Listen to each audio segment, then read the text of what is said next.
Yeah. So those are the 5 things: proof of funds, proof of ID, proof of address, broker if you are going to buy with a mortgage, and solicitor.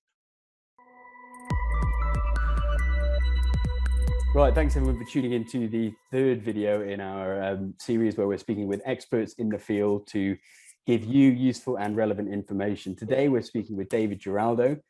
David, hello. Who's based in the UK. He sources UK property for our clients overseas. He also runs his own sourcing business in the UK, McCaldo Services. We're going to be talking today about how to make a serious offer, or how to make sure your offer is seen as serious and accepted or looked at above other people's. What makes David a figure of authority on this? He's been doing it a long time, and at the moment I'd say you're doing about upwards of 10, helping people close on upwards of 10 properties a month. So you see what it's like on the ground and you see what it takes. So 15 to 20 minutes is what we're trying to do. So I'll stop talking now, and maybe David, you can just tell us a little bit about yourself. A little bit about myself. Well, my background is law. I graduated as a lawyer back in Colombia, came to the UK to do a master's in international law. And then I ended up traveling as a diplomat, and then I came back to the UK and decided to go full-time on property. Yeah. And yeah, that's me now. I didn't know that you were a diplomat. Yeah, my ex-wife was a diplomat, and we were posted in Brussels. So when I realized that I was going to be traveling and doing having that life, I say property is the way to go. So I started training in how to do it properly in the UK. And then when we moved back to the UK, I started sourcing. Awesome. Sourcing. So I've been doing it for 2 years almost now. Excellent. November 2019. Yeah, I mean, I suppose a bit of a baptism of fire coming into it, well, just before the COVID stuff kicked off, but also a blessing. I mean, the market's been so strong since for the past 2 years, right? So absolutely great. I'm going up. Yeah, that's it, right? So okay, and what can you tell us then about McCaldo Services and the work you're doing in terms of property sourcing for our clients? You know, what is your sourcing? What does that involve? You know, you go out and find the properties. You know, just tell us a little bit more about that. Yeah, but most of our investors, I mean, like you guys, but most of our investors are overseas. So we specialize in being boots on the ground. So we provide everything that the investors need. You know, from finding the property, we go and look for the properties that matches the investment criteria from our investors, and then we get the surveyors and we explain the surveys. We can help with solicitors, follow up with solicitors. If people need refurbishment, we can help with that. If people need letting agents, we can help with that. So pretty much everything is a hands-off service that we provide, really, because that's our specialty is people overseas. Yeah, and that's what people overseas want. You know, they don't have the time or the resources to do that generally, so they want the hands-off service. Exactly. Yeah, so that's great. Okay, that's enough on your background and what you do. I mean, I think it would be useful to have you on for subsequent videos if you'd like to do that again, and we can look at perhaps some of those areas in more detail. You know, how you help manage it, or how you help do the actual sourcing and all that sort of stuff. But the aim of the game today is, because a problem we've been encountering, right, is we've had clients that are keen on properties and they go, yes, I like that. They have a discussion with you, you know, it's back and forth a little bit. 2 days later, a day later, 3 days later, whatever it may be, the property's gone. Or it's crazy at the moment. Crazy. Yeah. So how can, I guess what we want to know is, if we don't want people missing out on deals that they think will work for them and that will help build their portfolio. So what, if we're looking at a checklist of the things we need to make an offer and have our offer at the top of the pile because it appeals to the seller more than other offers, how and what are the things we need to be doing to be top of that pile? Okay. I would say the very basic is to have proof of funds ready. Yep.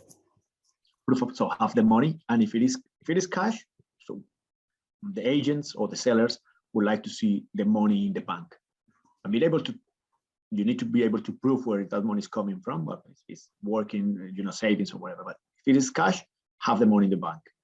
If it is with a mortgage, you have to have a decision in principle already in place. So you need to engage with us, with a broker, before coming to talk to us in terms of something, because we need that money ready, pretty much. Yeah. The other thing is ID. We need a certified ID. So because your clients are overseas, so someone needs to certify that, the copy of those IDs, and then proof of address as well. So those are the three things that we need. Yeah, the very basic things. Okay. But then it comes, hopefully you have already decided who, if, as I say, already broker, but also you need to have a solicitor. If you don't have it yet, let us know, and then we can help you find one, right? Yeah. And then we are ready to go, because as soon as we make an offer, the agents or the sellers will expect that as the offers, we have to send them with these documents. And immediately, if the offer is accepted, they will expect you to send the details of your solicitor. Yeah. If you don't do it, sometimes they are not happy. If you don't send the details of the solicitor the same day, they may say, no, I have someone else who is ready. We can lose a deal because the solicitor is not ready. Yeah. So those are the 5 things: proof of funds, proof of ID, proof of address, broker, if you are going to buy with a mortgage, and solicitor.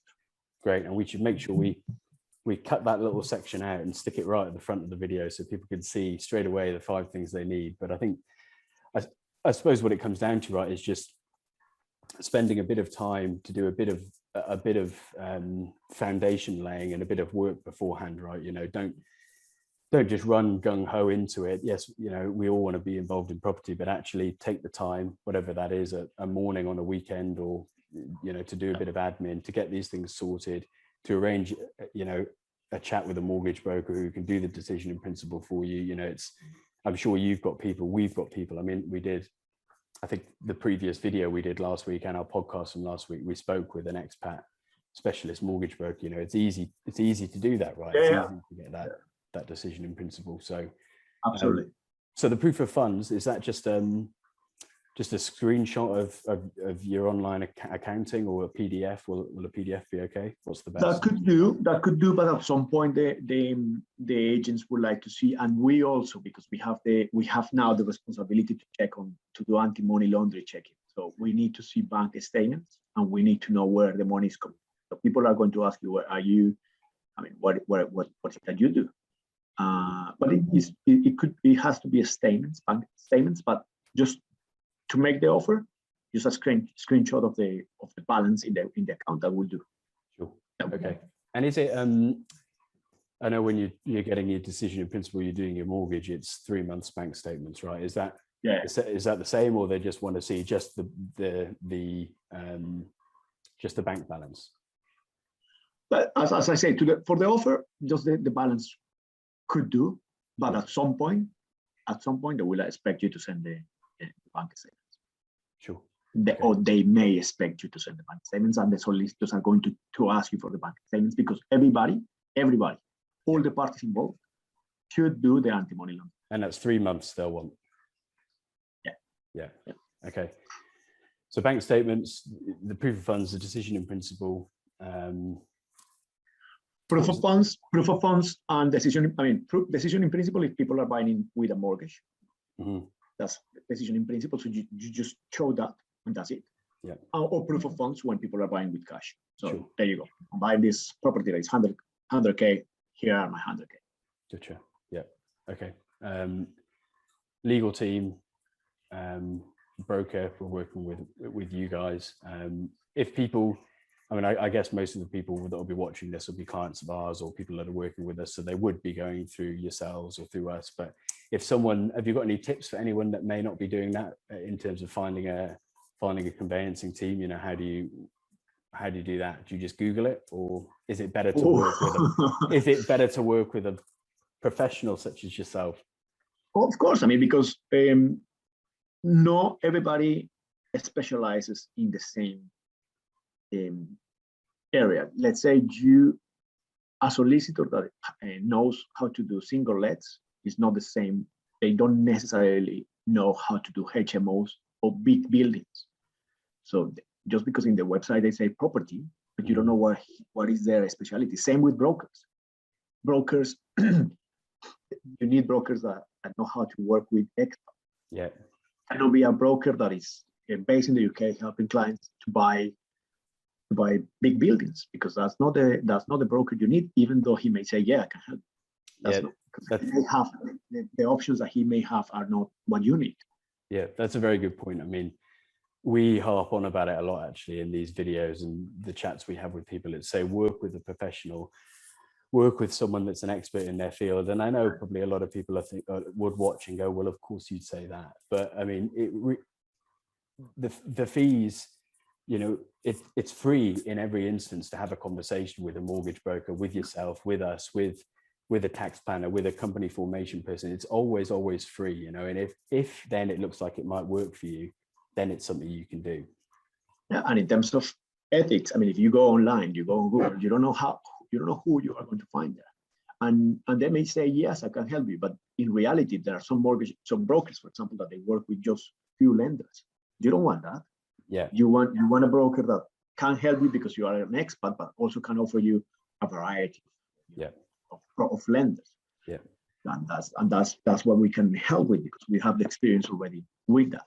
Yeah, that's a good example. I mean, I was trying to find some conveyancers in Cardiff today. I was just Googling them, and I made a call to a builder this morning that I know that works there, and he gave me the name of one that he uses to complete on all of his refurb projects, which is what I was looking for.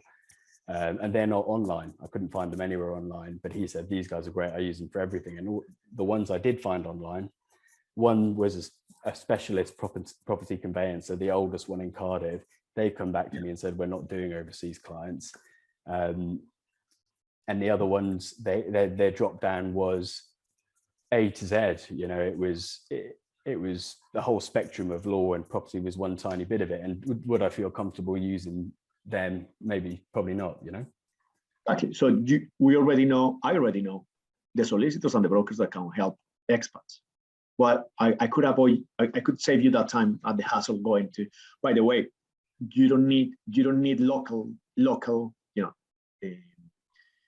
solicitors or brokers in the area. The solicitor could be based anywhere in the UK, basically.